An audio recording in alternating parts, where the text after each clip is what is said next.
Winter had come to the Hall Rovan, the first great cold of winter.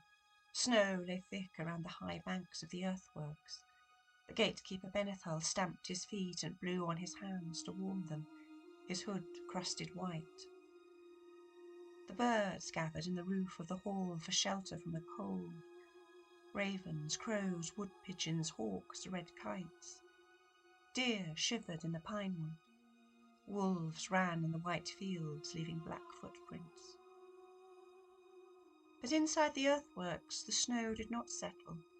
Inside the hall itself, the hearth fire burned warm and without smoke.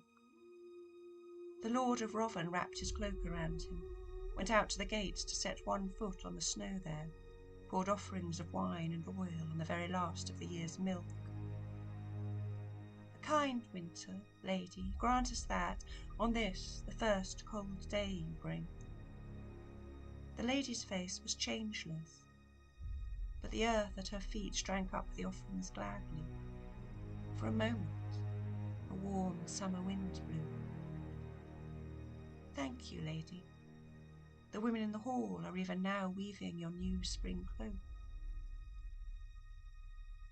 When the dusk fell, all the people of Rovan went to the gate to watch the nightfall on the first snow of winter, the sun's death over the white cold, and the Lord of Rovan made offerings of a side of roast beef and 10 loaves of wheaten bread.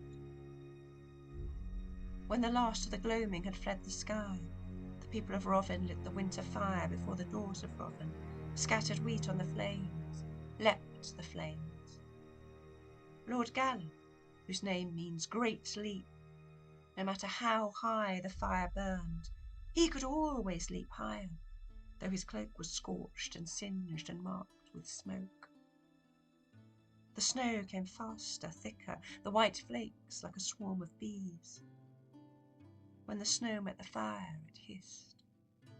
All the people of Rovan cheered the snow falling, although still the snow did not settle inside the great earthwork. The spell for a kind winter, and a night of fun.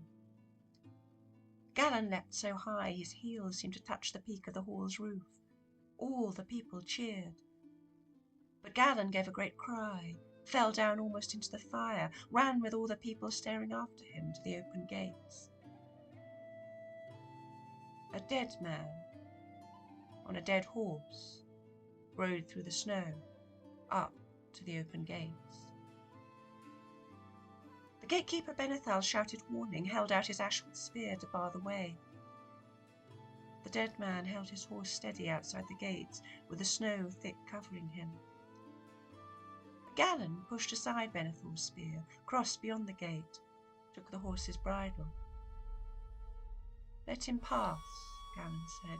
Let him come inside the circle of the fire, where it is safe. Lord Moran said, This is madness. We leap the winter fire to keep such things as this far off from Rovan, not to invite them in. Let him pass, Gallen said again. Lady Kestra said, Let him pass. Make a space at the fire for him. Benethal looked from one to the other. He put down his spear across beyond the gate to join Gallen. He held out his hand to help the dead man dismount. He said, Welcome.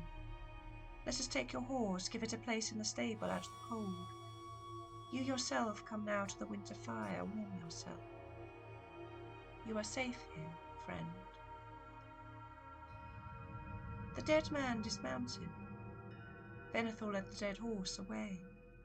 The dead man was cut and injured, so that Gallen and Kestra between them had to help him walk. He came into the circle of the firelight. All the people gathered were silent, staring, hands moved in signs against evil. Yet Gallen and Kestra helped him as if he was a frightened child. His shield arm and his sword arm hung limp and useless. His throat had been cut. Gallen said, Can you speak? Nervous laughter at that, it was so horrible. Moran laughed nervously. Erenan laughed. A noise like stones grinding together that made the dogs howl as the dead man spoke. Dead and maimed, I rode here with my horse dead under me. My throat is cut, but I must speak. Raiders have come from the west in their black ships. My wife is dead, my children taken.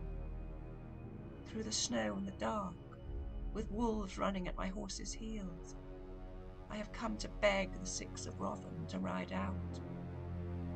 He pointed to the west. 5 hours' ride, no more. My village lies burning. Please, he said, weeping dead tears, I beg you, help them. I am dead, my children are lost. But some may yet live. There was a great, terrible silence. A long time, it seemed. Time enough for a child to die, a life to fall ruined. Just time enough for 2 tears to fall. The dead man slumped forward into the fire. The flames rushed up to give him peace.